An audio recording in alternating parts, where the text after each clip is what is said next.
A last thing my best friend said to me was, if you can't be there for me now, then you were never a real friend to begin with. The click of the phone hanging up was the sound of a 15-year friendship shattering into a million pieces. And it all started because I said two words: I can't. I couldn't babysit her daughter. My name is Alex, and this is a story about boundaries, burnout, and how a single decision can change the course of a relationship you thought would last a lifetime. It's a painful story, but I'm sharing it because I think there's a lesson in here for all of us. Sarah wasn't just my friend, she was my sister. We met in college, survived terrible first jobs together, and were each other's maids of honor. We knew everything about each other. When she told me she was pregnant, I was over the moon for her. I threw her baby shower. I was the first person at the hospital after little Mia was born, and I proudly took my title as Auntie Alex. But things change when a friend has a child.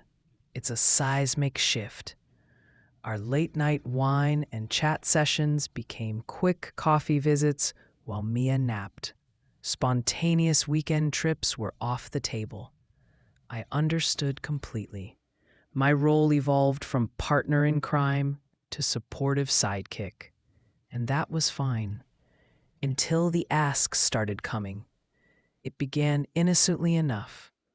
Alex, can you watch Mia for an hour while I run to the doctor? Of course. Absolutely. Then it was. I have to pick up a prescription. Be back in 2 hours. No problem. But the requests grew. They became less like requests and more like expectations. My yoga class is Thursday night. It was penciled into my calendar without a question. I loved Mia, and I loved helping, but I started to feel like a permanent, on-call part of her support system.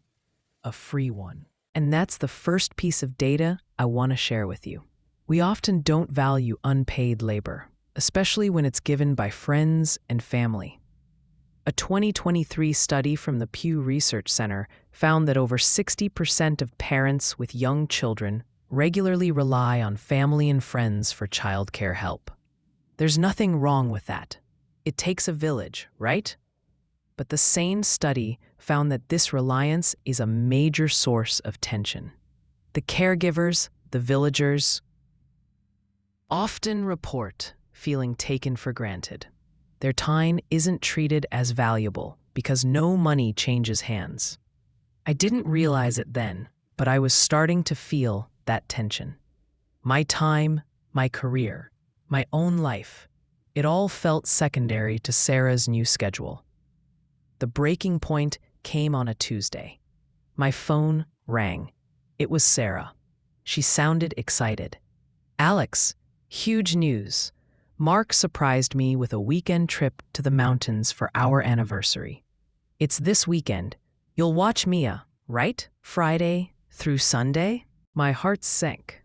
This weekend was the culmination of 6 months of work on a project for my MA. I had a major presentation to my clients on Monday morning. My entire weekend was booked for preparation. It wasn't just a party I could skip.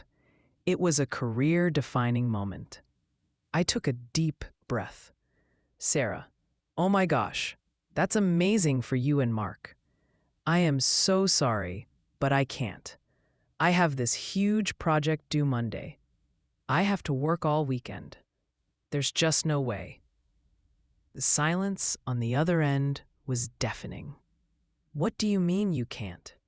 Her voice was cold, a complete shift from seconds before. I mean, I have to work. I'm swamped. I'm really sorry. Can't you work while watching Mia? She mostly plays by herself now. That was not true. Mia was 2. She needed constant attention. Sarah, no, I can't. I need to focus. This is really important for me. Then came the words that cut deep. More important than me? More important than my marriage? This is the first time Mark and had alone in 2 years, Alex. I thought you were my friend. I thought I could count on you. I felt a surge of guilt, immediately followed by anger. Why was her emergency my responsibility? Why was my important work less valuable than her trip?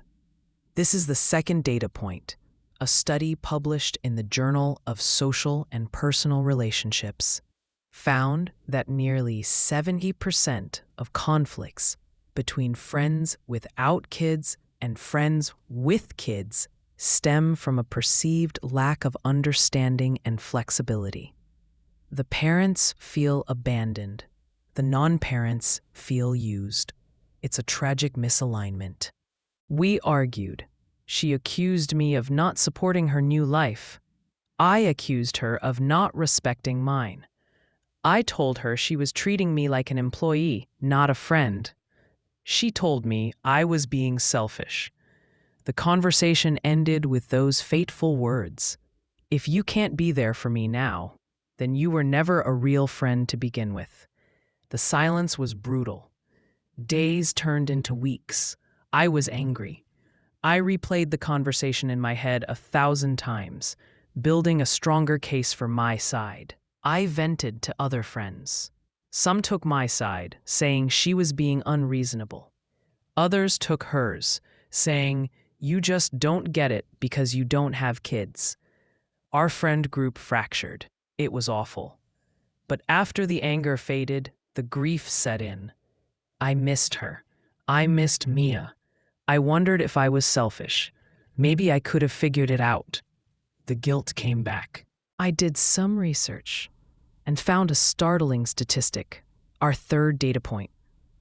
Research suggests that most adults will lose touch with at least 50% of their close friends every 7 years due to life transitions like moving, marriage, and especially parenthood.